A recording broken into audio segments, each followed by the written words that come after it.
We as a staff, when we came together, we talked about what is going to be kind of our theme for a Choice School of Innovation. And we talked about Mission Impossible, but we decided to call it Mission Possible. Now, we discussed that I would come down on a wire like Tom Cruise and spread out, but it wasn't in the budget. We spent that on PD and site visits, but that's okay. That's okay.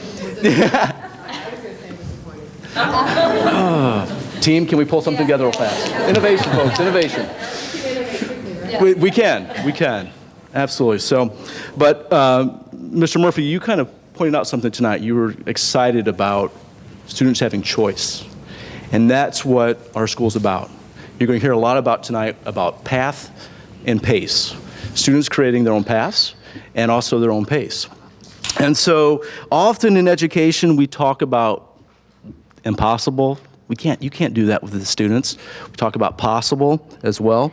And so what we are, sometimes the choices that we make as educators drive what the students accomplish. We want to turn the ownership to students. I'm going to kind of take a step back for a moment. Last time we talked about the School of Innovation was in May. And at that time, Dr. Gaines challenged us with a problem to design a more engaging, more exciting, more relevant school based on personalized learning and project-based learning as well. And so some of those accomplishments that we made prior to that meeting, we identified the differences between traditional and personalized learning.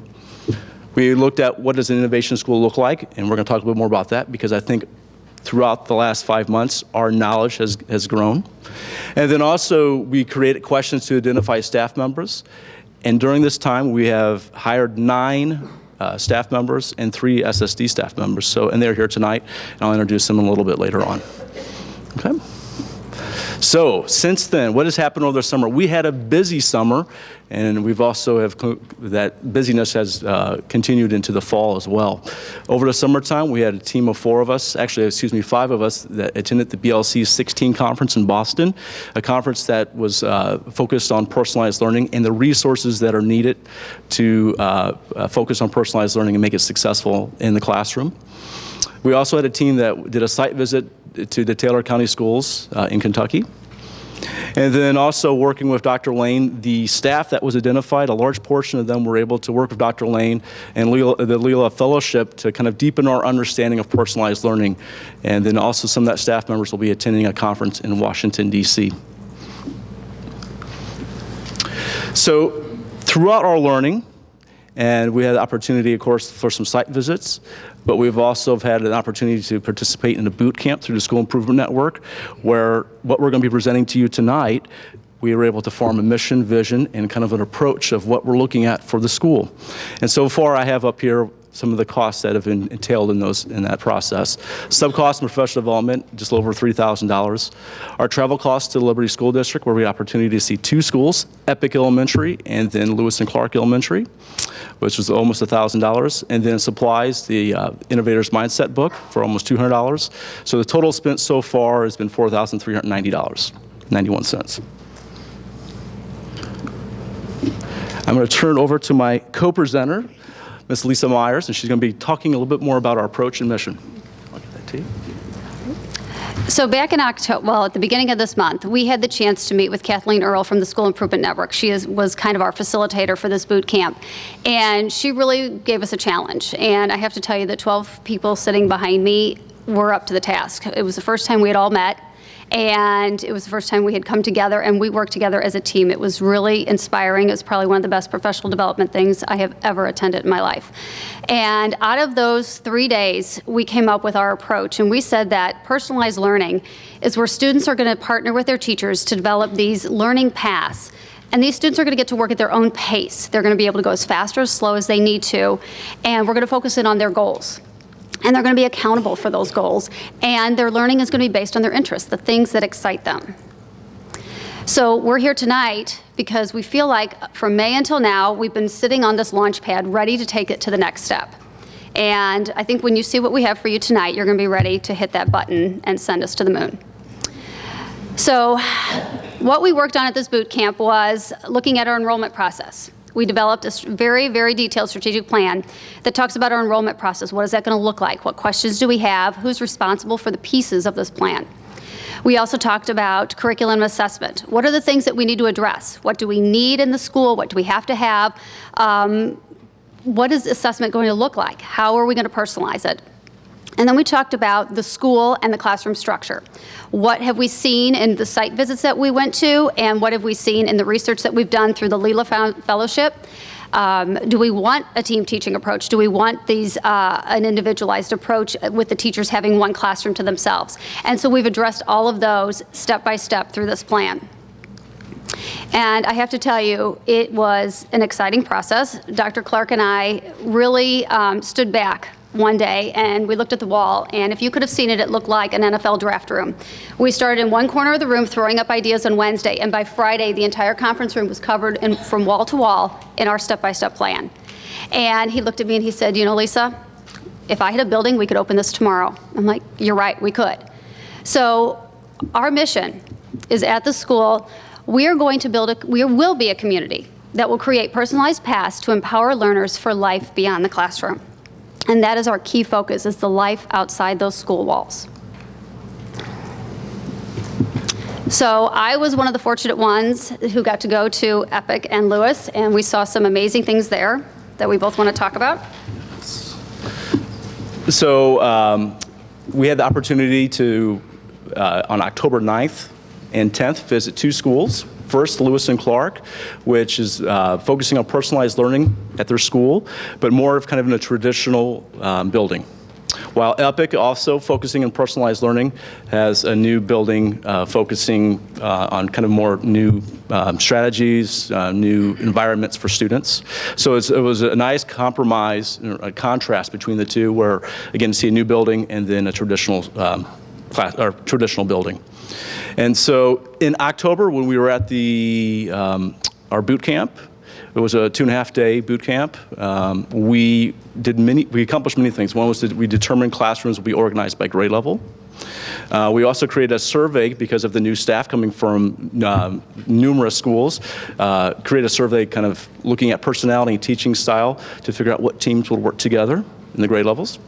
We also kind of began looking at what are some of the remaining staff that needs to be hired for the school as well. We start researching what are some of the possibilities of curriculum assessments that are out there for our teachers and for our students. We also, because of that, we figured there were certain criteria that we wanted to measure to make sure that we are picking the best product. So we designed a rubric and a scoring guide to evaluate those possible programs. We developed a strategic launch plan month by month, which we're starting to get into that now. And then we also scheduled monthly staff meetings and trainings to continue our understanding and knowledge of personalized learning. When I spoke with Michelle, the principal at Epic, one of the things that she brought up was that her first year looks a lot different than now in her third year, that this is an ongoing process that will continue to gain in knowledge and process. So looking at next month coming up, I'm going to review the survey results from all the teachers to determine grade level teams. The staff will listen to presenters who are going to come to us to present on curriculum and assessment programs. And then looking at creating a marketing video for town halls, community, and parents, so they have an understanding of what personalized learning, the possibilities within personalized learning and what it could look like for their child in our community. In December, the staff will review and choose a curriculum and assessment program based on the best fit, based on the company presentations. And the staff will post a marketing video on social media, again, to share the possibilities and what's available for our students within personalized learning. In January, curriculum and assessment options will be presented to you to give you an update of what's going on. Town hall meetings and the visits with the PTOs from the various elementary schools in Melville to have those connections with the parents as well. Hopefully have a website that will go live about the school, and again, going back to the possibilities. And then Christy Ford, who's from the School Improvement Network, she's going to be our coach.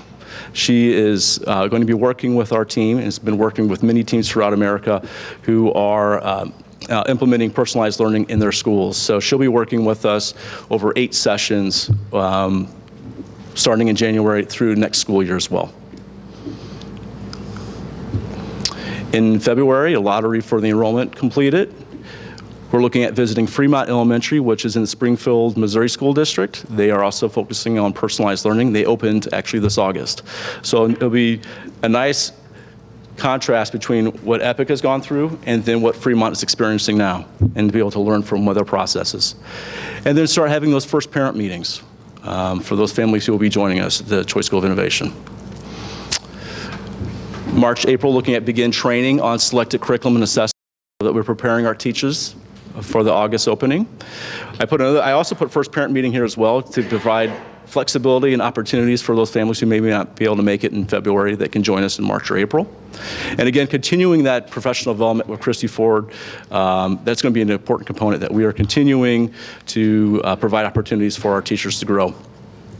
And then choose a digital portfolio format, hopefully something that they can put their work in as a kindergarten student, and then as it would carry on through elementary, hopefully middle school and high school, something they can present going into higher education, if that's their path. And then in May, have grade level teams created, so a collaborative classroom is put in place, and so that those teams can begin creating a scope and sequence of curriculum and learning opportunities. Hopefully facilities department will move teacher items to new building.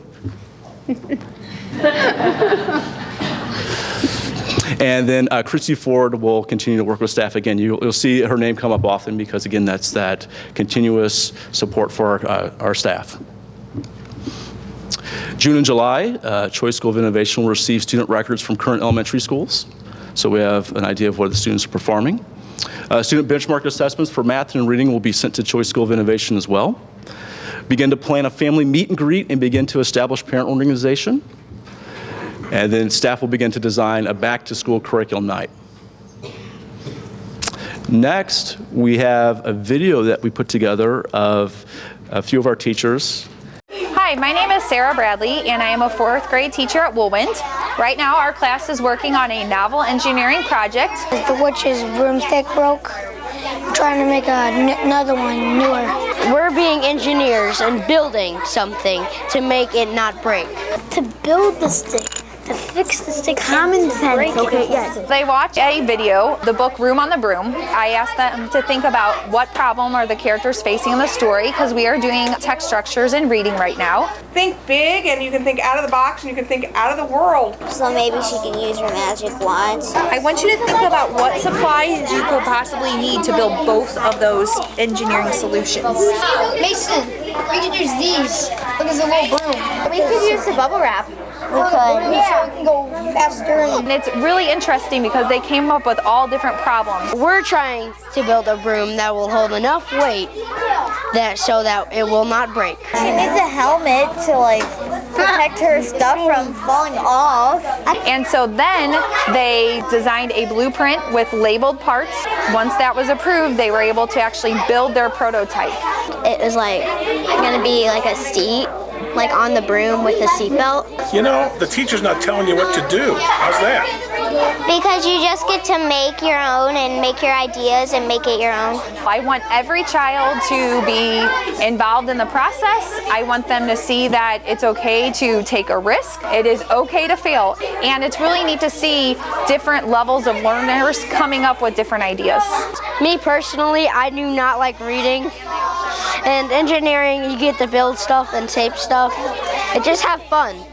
Hi, I'm Lisa Myers from Rogers Elementary, and I teach kindergarten, and we're working on project-based learning with force and motion. Spoons, paper clip, pencil. Today, we explored making catapults to learn how different weights affect the force behind how we can launch different items. Figuring this out by twisting it. We're talking about incorporating different aspects of the curriculum into one type of unit. So for the science project, we looked at math. We were exploring how far we can launch things, so we were measuring distance. We talked about the engineering process of design, build your model, test it, and evaluate it, and then possibly re-engineer it if it wasn't working right. It wasn't working because of what? Because this popped out, and it's not supposed to do that, see? And if you fix it like this, it starts to go again. You kidding me? Yeah, it does. We try to make everything fun. So once they're doing those hands-on activities, they get to explore more in depth. And that's what we're really looking for. To develop those critical thinkers, we need some more in-depth activities in the classroom. They need to be able to collaborate. They need to evaluate. They need to re-engineer. And those are all words that we use every day in the classroom. Oh yeah, that's mine. We know that children have to be able to do the independent work, but they also have to be able to work in a group of their peers. So we look at a lot of collaboration skills, we do a lot of team activities, and we try and build those partnerships in the classroom that really work off each other's strengths and weaknesses. No one fails in this room. Everybody gets a chance to figure out what went wrong. So we talk about building those success skills by trying things over and over again. I talked to parents at parent-teacher conferences, and they said that was the first thing their children said when they got off the bus. We're building catapults tomorrow. We're doing this at school. And when the parents are excited and the kids are excited, I'm excited. Whoa! That went pretty far. Hi, I am Susan Weidman. I teach at Margaret Berkeley Middle School, 6th grade science. And we recently did a project which was called Create an Invention. My invention is the koala pack. This is the hover carpet. We have invented a delivery RC car. And this is the DRS. The only constraint that they had was they had to invent a tool that could be used in the future to make your life more improved. If you have an injury, if you're sick, or if you have a disease, the DRS will help out a lot. The koala pack, because it's basically a koala that can open, and basically it carries your stuff for you. A floating car that just flies around anywhere. They said that the hardest part was actually they had to vote to figure out the best design and the best idea. The person that made the idea, Owen, he got really mad. He wanted us to do it, so we just decided to do it. I thought of a huge scanner, but then Tori thought that, you know, make it a little bit smaller to scan you, and I was like, yeah, that makes sense. It wasn't just a paper pencil activity. It wasn't just picking the right answer out of the choices. We used math a lot. We had to make the cardboard side by side. With any idea popped in our head, we put it on here and see how it looked. If we liked it, we'll keep it. If we didn't, we just scrap it and start over. I thought of the design like you know, the scanner and all that, and then Tori thought of other ideas like, you know, this metal sheets. It's very enjoyable to see when the kids get so excited.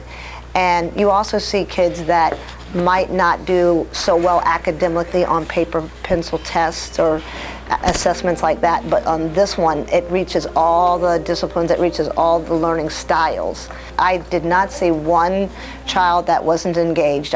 Every child was engaged and excited.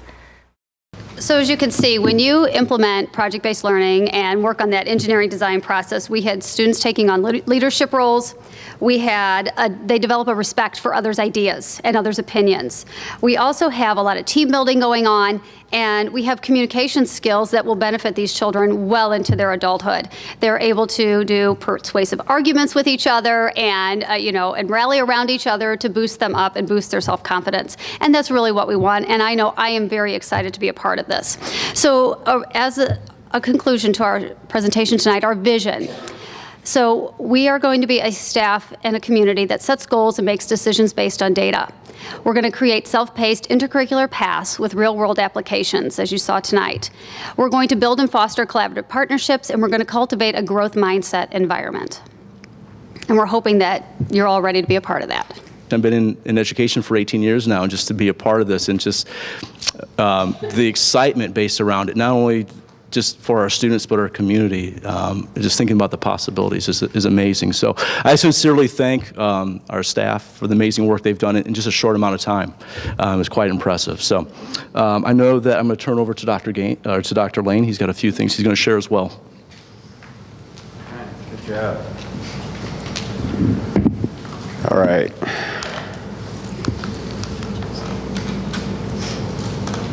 Can you move this thing on for me? There we go. All right, now Dad's got to come in and talk about the cost here. I don't get the fun part. Let me update you on just some logistics that I know you'll be interested in hearing about. Dr. Clark and I have been working with Steve Habeck to look at some potential building renovations. At our earlier presentation to the board, we had that projected at $100,000. And ultimately, by Steve and his guys doing the majority of the work in-house, we are going to be able to bring it in at that amount. That's going to be,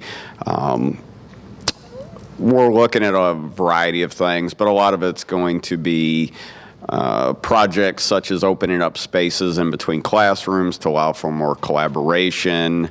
We're looking at taking what is currently an office and turning that into a library/maker space. So there's going to be some pieces like that we'd be able to do under this $100,000 cost. Technology. Ultimately, the total cost for that is going to come in at $110,000 or below. What that's going to allow us to do is to put considerably more wireless capability throughout the building, because obviously that's going to be a lot of devices on that, contingent on streaming. Ultimately, what Scott and his teachers have decided on, in collaborating with Mr. Westbrook and Dr. Gaines as well, in terms of looking at what other districts are effectively doing with technology. This would consist of, for kindergarten through second grade, they would have Chromebooks, but they're going to be the touchscreen Chromebooks. So it's kind of a best of both worlds. Much easier to work on, Paul would tell you, than the iPad format, but yet we'd still have the touchscreen capability for the young ones. And then transitioning for ultimately what would be year 1, 3rd and 4th grade, year 2, 5th grade would be the one-to-one Chromebooks. Kitchen, that is right now they really don't have a kitchen over at Scope, because they don't serve lunch or breakfast. So we have two costs here, which I think surprised all of us a little bit as we got deeper into this, that the costs were actually quite similar between it. So you see, number one would be actually installing a full prep kitchen over at St. John's. In other words, we would, just like at our other buildings, we'd cook on site, serve on site all meals. That figure, there's a lot of pieces to that. You have everything from a dishwasher to grease traps to some HVAC work that would need to take place for ventilation, cooler, many pieces to that. And then we also looked at another possibility, which would be to prepare off-site, which would most likely be Bernard Middle School, and then we would transfer the food in a van, so that would be a piece of that cost, and then ultimately serve it at St. John's. You know, Katie Kester has been heavily involved with this. We've had, at no cost to the district, we've had architects walk the building with Mr. Habeck and Katie to get a better feel for these costs. So we do feel these are good figures that we're sharing with you. But when you really look deeply into it, you ultimately needed many of those pieces even to serve it on site. You're still going to have the ability to wash dishes. You still have to have the grease trap. You had to have the HVAC options. You had to have warmers. Then the additional cost of the van. So ultimately, you can see it comes in at $318,000. Keep in mind, this all will come out of the food service budget, which we legally cannot use for anything other than food service cost. And then the personnel costs are going to be the same regardless of whether we transport or do in-house, because that kitchen manager would actually be the one that would be driving the food over, and so Katie's ran those numbers, and those are going to be the same. Just so you know, the recommendation from Katie would be for, number one, to take a little more out of her budget and ultimately have a real kitchen. You can imagine the difficulties with the quality of the food and keeping it at the proper temperatures as you transport on a, twice a day basis. Transportation, we have two options for transportation that I've been working with Mr. Gilman on. Number one, obviously no cost, which would be parents would provide transportation AM and PM. And we've talked about things like the drop-off, pickup, and how we would deal with all that extra traffic and so forth. Option two would be at an estimated cost of $5,000. We would do something that would be very similar to what we do now with the stretch program, which would be we would have morning shuttles at our building. So for instance, one bus might pick up at, say, Rogers at, I'll pull this out of thin air, 8:20, point at 8:30, Wolin at 8:40, and would, transport them to the school. But it would actually probably be less than that. We'd probably have about 5 buses running those extra shuttles, and they're all actually coming back here anyway, so it's across the street, so that'd be a very limited expense. But the parents would have to pick up in the PM. If we wanted to do the PM cost as well, I didn't even put that as an option because that would be a considerable cost that would require extra buses for the district to be able to do that. We've been talking about the scope relocation. So I brought you 3 options. Option 1 is our original recommendation, which would be to move scope over to the Witzel building. And the only cost that that would take have already been included in the $110,000 that I told you earlier for technology costs. I included about $10,000 for Paul and his people in terms of being able to move some of the security cameras over, perhaps moving the smart boards, that kind of equipment that might come with that. Cost 2, option 2, I should say, would be to rent a facility. That's going to be, we've looked at some options, that's going to be $8 to $13 a square foot. Now, scope currently at the St. John's building, that's about 14,000 square feet. We don't feel they need that much square footage. There's a lot that they don't utilize on a daily basis, but we would anticipate they'd at least need somewhere in the, say, 5,000 to 6,000 square foot range minimum to effectively house their program. And then number 3 would, and then, back on 2, there would also likely be some renovation cost along with that, depending on the facility. If it's an office building, that kind of thing, to make it school friendly, typically there's going to be some costs that are going to be associated with that, whether it's technology, Wi-Fi, whether it's the classrooms, et cetera. And then you've got option 3, which would be buy an entire building, a facility, and then ultimately whatever renovation costs come with that. I believe Dr. Gaines has shared a couple of possibilities with you in closed session in terms of what would be some buildings, excuse me, in the area that we could potentially use for that. And I believe that's a significant cost, obviously. Just an update on the stretch location, if the board approves the Choice School of Innovation, and there's a lot of ifs here, if scope moves over to Witzel, then we would need to find a new location for stretch, and we've got it narrowed down to 2 potential buildings, which we'd ultimately end up making a decision on and letting the board know that, but it'd either be Washington Middle School or Hageman Elementary. Both those buildings, those are our 2 schools that do have some unused classrooms, and we've already spoke to both those principals, and they'd welcome those programs in their building. That would ultimately be very minimal cost because we're already currently transporting students to Witzel, so Mr. Gilman tells us that really should be a break-even proposition to instead take them to either Washington Middle or Hageman with no real difference between either of those locations. Personnel cost, and this would be contingent on us not finding the FTE either through our current evaluation of the high school schedule or not finding it through other levels. So I just put this out here as just a straight year 1, you got 12 employees. and that's going to be what we use as our general figure. Salary plus benefits is $50,000 an employee. And then year 2, you add 5th grade, you got 2 more teachers that you're adding on to that. So while those figures are accurate, that is obviously very dependent on other moves that we would make with staffing throughout the district. So here you just kind of see an overall, not including the FTE. Just a reminder that when we initially came to you, we talked about a potential cost of $500,000.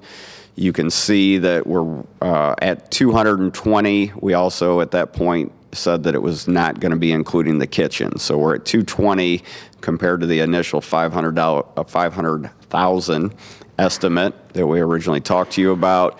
I put the $350,000 of the kitchen in red just to imply that's coming out of the food service budget as well.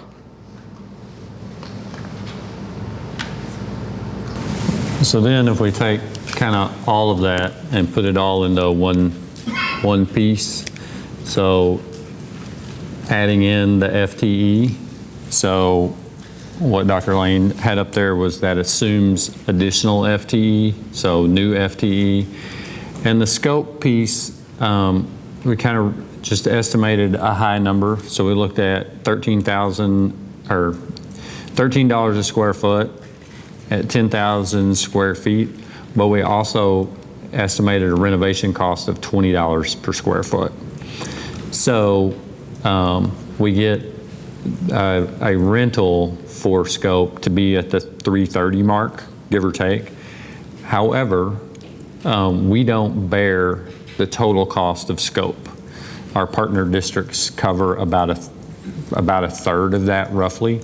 So that would bring that down to around 220 for our part. That's assuming the rental piece. So then our total cost would be somewhere between just over $1 million and 1.15 million is kind of the assumption right now based on new FTE and a rental. So decisions that we need to take a look at, and we need, not as much decisions or just kind of some guidance for us as we continue to plan, is the notion of, do we do a satellite kitchen or do we renovate the kitchen? And the reason that we need guidance now is so that if we get the go ahead in January, we're ready to go if it's a renovate kitchen. And we don't have to wait another couple of months for architects' plannings and then biddings and all of that stuff. So we just kind of need direction on the kitchen, and then we would need some direction on scope, whether we stick with Witzel, which would be at no significant cost, the renting piece. So you only have that renovation cost in year 1, then thereafter it goes down, and roughly a third is paid by partners at present, or we could buy something which would be in the millions. Again, the portion would be paid by partner districts, but I would say that if we were going to buy something, then we would look at what other functions could we put in that space. So kind of the notion of if we don't move scope into Witzel, then we should probably have a serious conversation at some point down the road of the viability of Witzel as a continuing building.